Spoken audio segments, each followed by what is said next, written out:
অশুতোষ প্রামাণিকের ষড়যন্ত্রের বেড়াজালে এবার ফেঁসে গেল ঈশান। হ্যাঁ বন্ধুরা, ভিডিওটা লাইক দিয়ে দেখতে থাকুন। যে মুহূর্তে কিনা প্রেস থেকে শুরু করে সমস্ত লোকেরা ইন্দ্রাণী গাঙ্গুলির বদনাম করতে উঠে পড়ে লাগে এবং প্রেসের লোকেরা যখন কিনা বলতে থাকে যে কী ব্যাপার মিসেস ইন্দ্রাণী গাঙ্গুলি, এই আপনার শিক্ষা দীক্ষা, এই আপনার এত অহংকার, আপনার এত গর্ব যে না আপনার শরীরের রক্ত আপনার সন্তানদের শরীরে বইছে বিধেয় তারা কোনো রকম কোনো অন্যায়ের সঙ্গে নিজেকে জড়াতে পারে না, তাহলে এই সমস্ত কি রীতিমতো পরকীয়া সম্পর্কে জড়িয়ে পড়েছে আপনার ছেলে এবং তার সত্ত্বেও সেই সমস্ত কিছুকে আপনি রীতিমতো অবিশ্বাস করে আপনি সমস্ত কিছুকে উড়িয়ে দেওয়ার চেষ্টা করছেন, আপনি ধামাচাপা দেওয়ার চেষ্টা করছেন সেই সমস্ত কিছু করে। কিন্তু এত সহজে আপনার ছেলে পার পাবে না মিসেস ইন্দ্রাণী গাঙ্গুলি, এর জন্য আপনাকে জবাবদিহি করতেই হবে।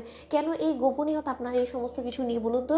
আপনার ছেলের এই কুকর্মের কথা আপনি কেন মুখ ফুটে বলতে চাইছেন না বলুন তো? ঠিক সেই মুহূর্তে যখন কিনা ইন্দ্রাণী গাঙ্গুলি বলতে থাকে যে ইশিকা, তুমি আমাকে একটা কথা বলো তো, তুমি যে সমস্ত কথাগুলো বলছো সেই সমস্ত কিছুর আদৌ তুমি প্রমাণ দেখাতে পারবে? ঠিক সেই মুহূর্তে ইশিকা যখন কিনা নিজের ফোনের মধ্যে ঈশানের সঙ্গে সমস্ত কথোপকথনের রেকর্ডিং শোনে এবং ঈশান যেখানে কিনা সুস্পষ্টভাবে ইশিকাকে বলতে থাকে যে ইশিকা, এই সম্পর্কে আমার পরিবারে কাউকে জানানোর কোনো প্রয়োজন নেই এবং অনুশ্রীকে তো কোনোভাবেই না, এবং আমি কোনো মতেই চাই না এই সমস্ত কিছুর মধ্যে অনুশ্রীকে টানতে, এবং সেই ব্ল্যাকমেলের যত টাকা চাই আমি তার বিনিময়ে সমস্ত কিছু দিতে রাজি আছি, কিন্তু কোনোভাবেই যাতে সেই ব্ল্যাকমেলের সেই ছবিগুলো আমার বাড়ি অবধি না পৌঁছে দেয় সেদিকটা তোমাকে খেয়াল রাখতে হবে। অন্যদিকে ইশিকা বলতে থাকে যে দেখেছেন তো ম্যাডাম, আপনার ছেলে আমার সঙ্গে গোপনের সম্পর্ক, অবৈধ সম্পর্ক রেখেছি বিধেই তো এই সমস্ত কিছু আমাকে বলেছে, তাই না? তার শর্ত আপনার আরও প্রমাণ লাগবে, আমার কাছে আরও প্রমাণ আছে। দিনের পর দিনে ক্লাবে থেকে শুরু করে আমার বাড়িতে এসে আমি এবং ঈশান আমরা খুব কাছাকাছি ছিলাম এবং আমাদের মধ্যে খুব ঘনিষ্ঠ মুহূর্ত তৈরি হয়েছে। যে সমস্ত কিছুকে আমি যে রীতিমতো ঈশানের সম্পর্কে কিছু লাগে সেই সমস্ত কিছু প্রমাণ করতে কি যথেষ্ট নয়? এর থেকে আর কী প্রমাণ আমি দিতে পারি বলুন তো?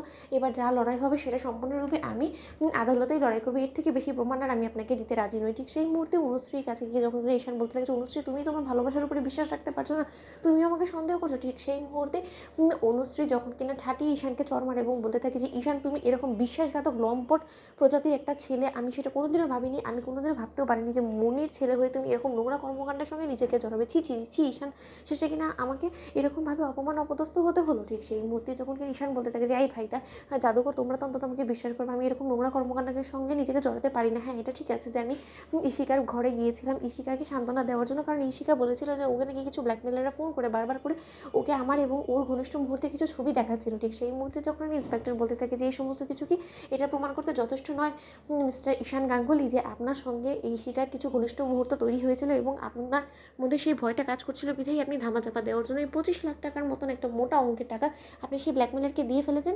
ঠিক সেই মুহূর্তে সেখানে যখন কিনা অসন্তোষ প্রামাণিক এসে হাজির এবং বলতে থাকে যে কী ব্যাপার ইন্দ্রাণী গাঙ্গুলি, বলেছিলাম না যে আপনি আপনার মান সম্মান ধরে রাখতে পারবেন না, আপনার মান সম্মান সমস্ত কিছু রীতিমতো আপনার সন্তানেরকে ধূলিসাৎ করে দিবে, মিলল তো এবার কথাটা, এবার আপনি কী করবেন বলুন তো? আপনার ক্ষমতার জোর খাটিয়েও তো আপনি আপনার ছেলেকে নির্দোষ প্রমাণ করতে পারবেন না। তো বন্ধুরা লাইক এবং শেয়ার করে সাবস্ক্রাইব করতে ভুলো না।